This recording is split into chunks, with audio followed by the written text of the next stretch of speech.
Hey guys, Ryan here, and today we're bringing you a replay in the Kranvagn on Kasserine Encounter Battle.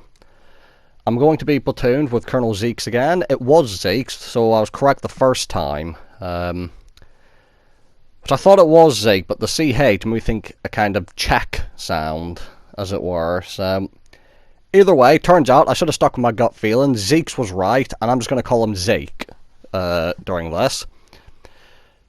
And I'm in my Kranvagn, and he's going to be in his M48 A2 120mm. Another thing you're going to notice is this game, you won't see mine and his name pop up on the right hand side of the screen, because before we were using game chat, and in this game we're using party chat. We switched over because it's just easier for both on PlayStation to use party chat. You know, as we get into position here at the start of this game, something else I want to mention is, I recently hit 300 subscribers.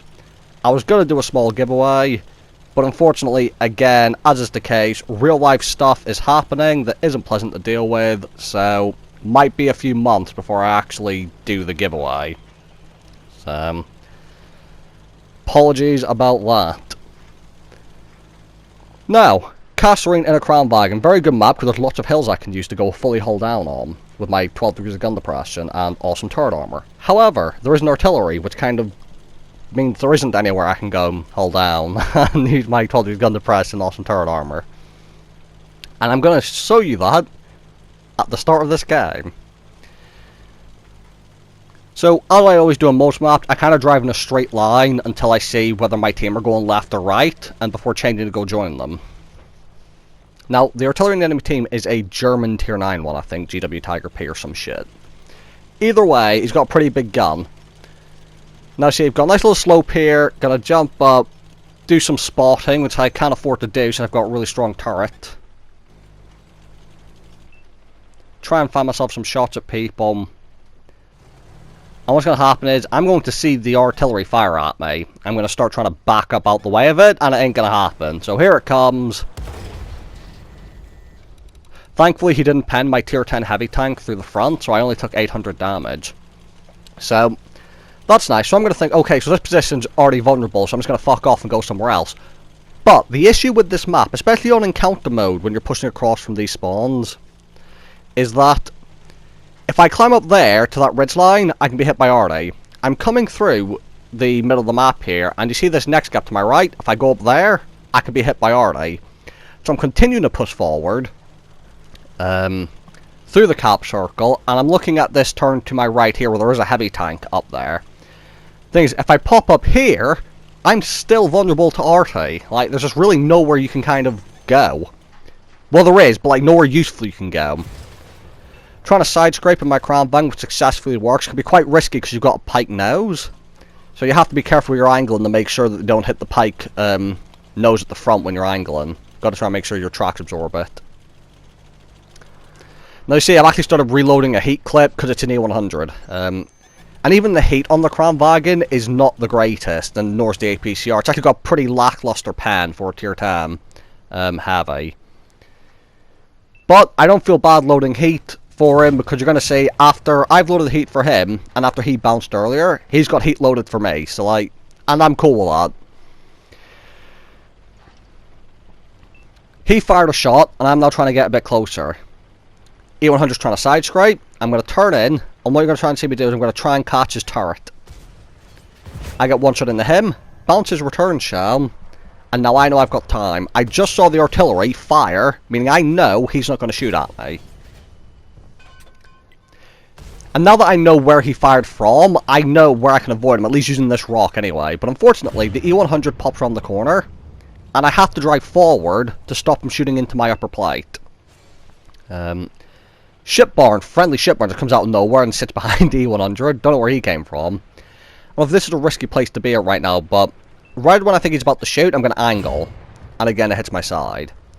And basically, in the Kranvagn, against a tank as tall as an E100, it's basically just try and keep my distance without exposing myself, but if he's about to fire, I try and get a bit closer in the hopes that he can only hit my turret. Now, the Shipborn actually does get the kill, but then quickly gets picked up. And I decide I don't want to go out into the open field, where there's potentially TDs aiming out there, as the Shipborn found out. So instead I'm going to turn back in. Also, vitally important, the artillery is already dead. So now I know I don't have to worry about an arty shell landing into my engine deck while I'm down here. Now, I want to help the 705A, but I don't want to block him, so I'm trying to think about how I can do this. So I don't want to sit behind him, I want to try and get in front of him. And if I block him from in front of him, that's not too bad. It's not ideal, but at least I'm the one who gets shot, rather than him. So I'm loaded, coming out. One shot, back up. 705A gets a shot in. I finish him off. And now F2FIB, I'm going to try and set him on fire. So I'm aiming for the front. One shot doesn't do it, and if one shot doesn't, the second one usually does.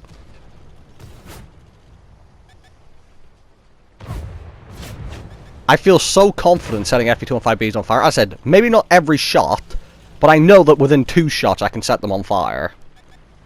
Now, going for the Gorilla 15. Now, unfortunately for me, the Gorilla 15 has decided to try and run, and the Gorilla 15 is fast as fuck.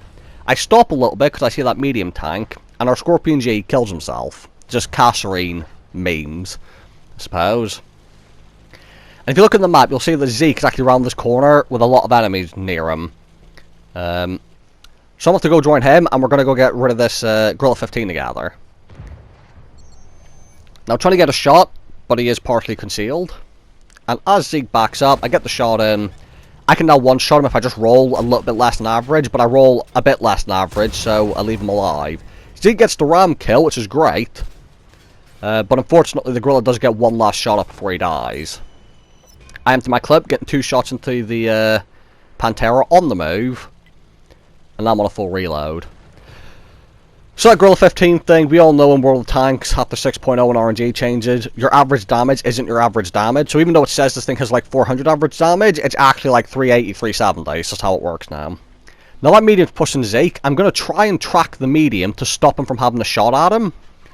But unfortunately, the medium just got a little bit too far forward before I tracked him in time, so he is able to finish off Zeke.